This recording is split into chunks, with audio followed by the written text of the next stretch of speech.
Un saludo a todos y que la gracia del Señor Jesucristo more en la vida de cada persona que observa este video y este conocimiento público que venimos haciendo una serie refutando los argumentos de la teología del pacto en contra del premilenialismo futurista y su diferencia entre Israel y la Iglesia.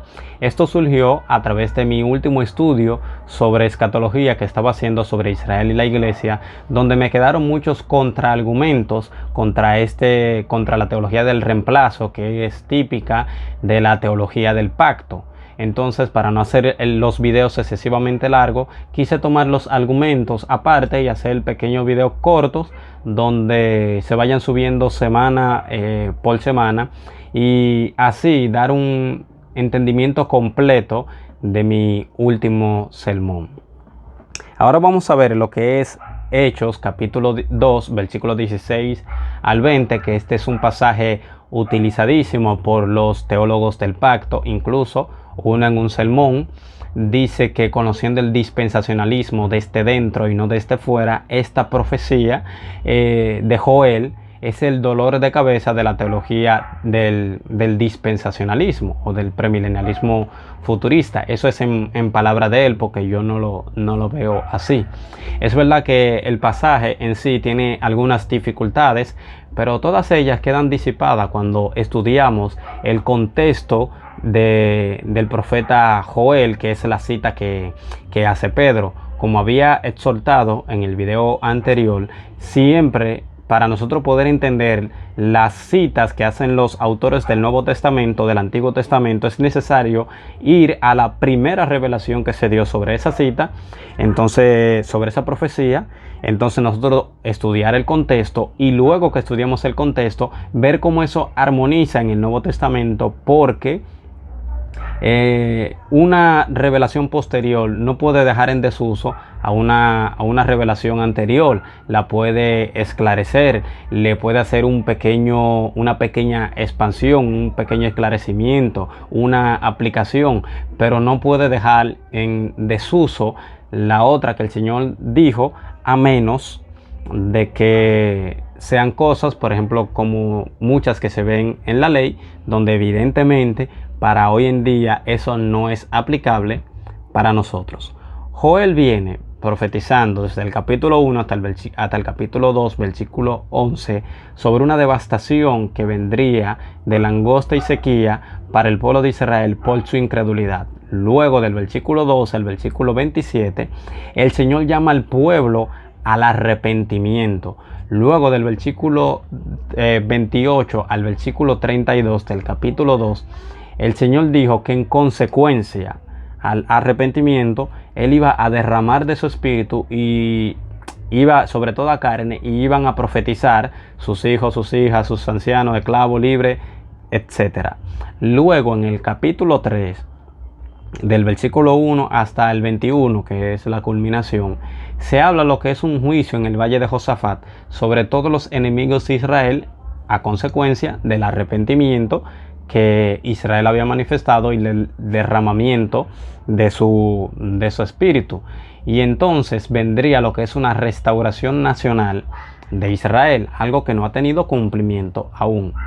Entonces Pedro viene y cita la profecía que dice: mas esto es lo dicho por el profeta Joel: en los postreros días, dice Dios, derramaré de mi espíritu sobre toda carne, y vuestros hijos y vuestras hijas profetizarán, y vuestros jóvenes verán visiones, y vuestros ancianos soñarán sueños. De cierto, sobre mis siervos y sobre mis siervas en aquellos días derramaré de mi espíritu y profetizarán, y daré prodigios arriba en el cielo y señales abajo en la tierra, sangre, fuego, vapor de humo, el sol se convertirá en tiniebla, la luna en sangre, antes de que venga el día del Señor grande y manifiesto. Una simple lectura de este pasaje te da a entender claramente en la literalidad del texto de que esto no tuvo su cumplimiento total en el día de Pentecostés, sino de que tuvo un cumplimiento parcial. Esto es un claro ejemplo de lo que es la profecía de doble cumplimiento. Este tipo de profecías son aquellas que tienen un cumplimiento cercano, que es parcial, y luego tiene un cumplimiento final, que es la consumación de esa profecía. para que no se diga que esto es una excusa para evadir la fuerza del argumento, vamos a ver algunos pasajes que presentan este mismo intervalo, este mismo cumplimiento parcial y luego un cumplimiento final. Y para eso vamos a Isaías capítulo 61. Isaías capítulo 61, versículo 1 al 2, que dice: el Espíritu del Señor está sobre mí, porque me ungió el Señor, y me ha enviado a predicar buenas nuevas a los abatidos, a vendar a los quebrantados de corazón, a publicar libertad a los cautivos y presos, y a los presos apertura de la cárcel, a proclamar el año de la buena voluntad del Señor y el día de venganza del Dios nuestro, a consolar a todos los enlutados. Esto evidentemente no tuvo su cumplimiento total cuando Cristo vino, sino vamos a ver en Lucas capítulo 4 versículo 18 al 19, perdón, Lucas capítulo 4 versículo 18 al 19, que dice: el Espíritu del Señor está sobre mí, por cuanto me ha ungido para dar buenas nuevas a los pobres, me ha enviado a sanar a los quebrantados de corazón, a pregonar la libertad a los cautivos y vista a los ciegos, y a poner en libertad a los oprimidos, y a predicar el año agradable del Señor. Esto tuvo su cumplimiento hasta ahí. ¿Por qué Cristo no siguió diciendo y el día de la venganza del Señor? Porque en su primera venida, como enseña Lucas 19:10 y como enseña Mateo 18:11, el Señor no venía a lo que es juicio, sino que venía a salvación, sino que venía a hacer prodigios y milagros, sino que venía a lo que es restaurar el alma del hombre, a lo que es traer una sanación sobre el pecado al hombre. Luego, en su segunda venida, como enseña Apocalipsis 19:11-21, es que vendrá el juicio, cuando el Señor venga entonces en juicio, y luego de ahí vendrá el reino terrenal futuro. Pero otra profecía también es la profecía de Isaías capítulo 7 versículo 14, donde al rey donde Acaz se le da lo que es una señal de que una virgen concebirá y dará a luz un hijo y llamará su nombre Emmanuel. Eso tuvo su cumplimiento en ese tiempo para Acaz, pero también tuvo un cumplimiento final, que fue que culminó con Cristo. Además de eso, hay muchas otras profecías, pero para no hacer el video excesivamente largo, vamos a dejarlo hasta aquí. Pero luego quizás con el tiempo pueda dar un estudio sobre las profecías que tienen un doble cumplimiento, que no se cumplió totalmente en primera instancia, sino que se cumplió parcial y luego tiene un cumplimiento futuro. Además de esto, hay algunos datos de Pedro que no se vieron en lo que es el día de Pentecostés, que también eso es una evidencia que muestra de que esto no se cumplió totalmente. Por ejemplo, parte de las cosas que no se cumplieron ese día son las que él dice más para abajo, que dice: y daré prodigios en el cielo. Eso no se vio en el día de Pentecostés. Y señales abajo en la tierra, sangre y fuego y vapor de humo, tampoco se vio. El sol se convertirá en tinieblas y la luna en sangre antes de que venga el día del Señor grande y manifiesto. Esta parte final de los prodigios y las señales en el cielo y abajo en la tierra se va a ver en la segunda venida del Señor.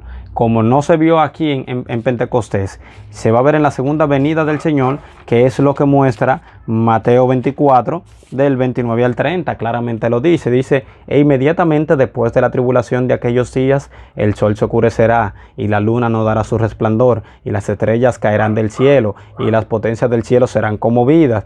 Entonces aparecerá la señal del Hijo del Hombre, y entonces lamentarán todas las tribus de la tierra, y verán al Hijo del Hombre viniendo en las nubes del cielo con poder y gran gloria.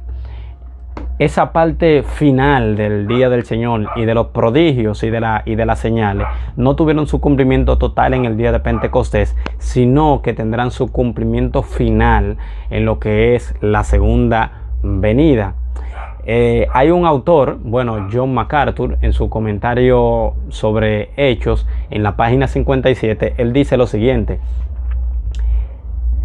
el total cumplimiento de la profecía de Joel aguarda la llegada del reino milenial.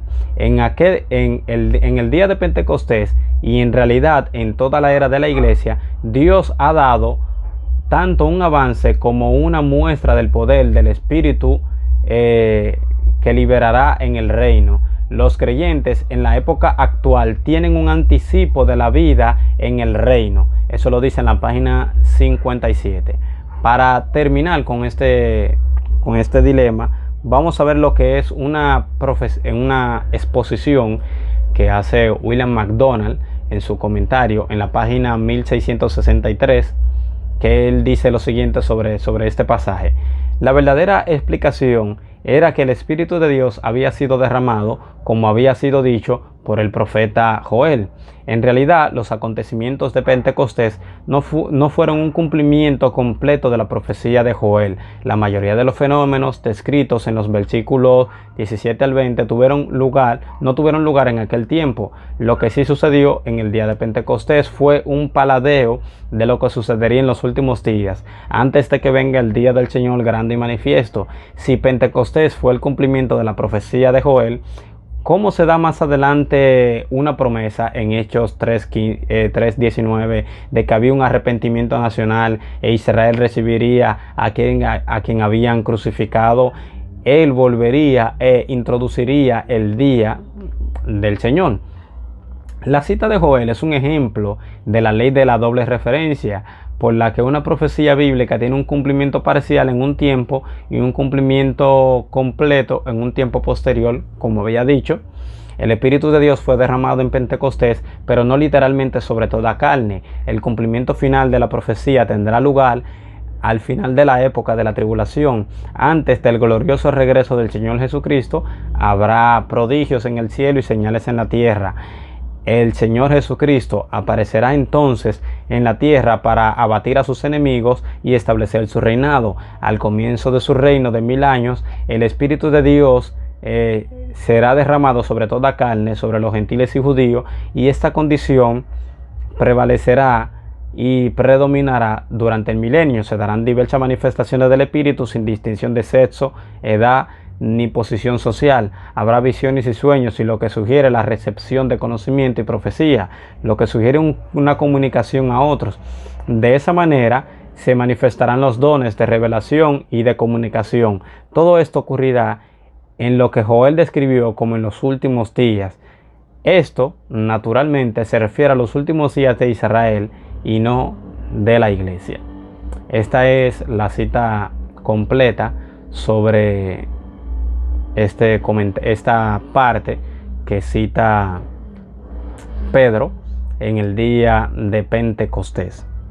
Aún así, si no te convencen los argumentos, es necesario que la estudies, se las analices, busque buenos comentarios, busque de parte y parte, y mirar a ver cuál de los argumentos pueden convencerte más. Ahora, como siempre digo, es necesario estudiar primero la profecía del Antiguo Testamento y luego armonizarla con lo que es la profecía del Nuevo Testamento, porque esa revelación, una revelación posterior, no puede dejar en desuso una revelación anterior dicha por el Señor. Entonces, en Joel se profetiza un juicio, un arrepentimiento nacional de Israel, un derramamiento del Espíritu sobre toda carne, y el final, un juicio sobre los enemigos de Israel y una restauración nacional de Israel. Eso es enseñado tanto en el Antiguo Testamento como en el Nuevo Testamento.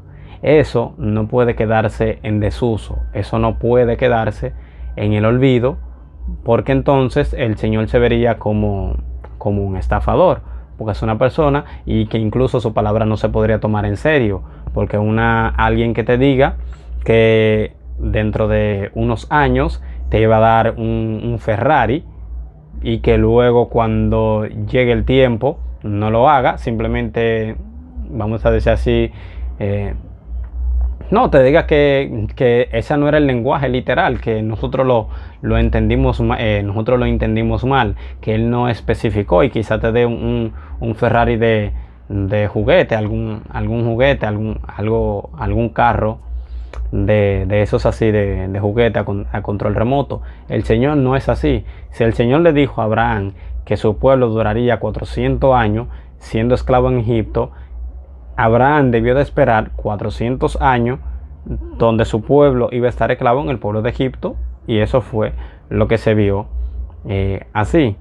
Las 70 semanas de Daniel también tuvieron un cumplimiento literal de 70 semanas de años, como lo enseña el contexto en el libro de Daniel, de que se trata de años. El hecho de que Zacarías 9:9 diga que el Señor vendría sobre un pollino hijo de asna, tuvo su cumplimiento literalmente en lo que es la primera venida del Señor, cuando entró en Jerusalén con un pollino hijo de asna.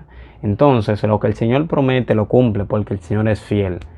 No debemos abrogar revelaciones simplemente porque no encajen con nuestra escatología.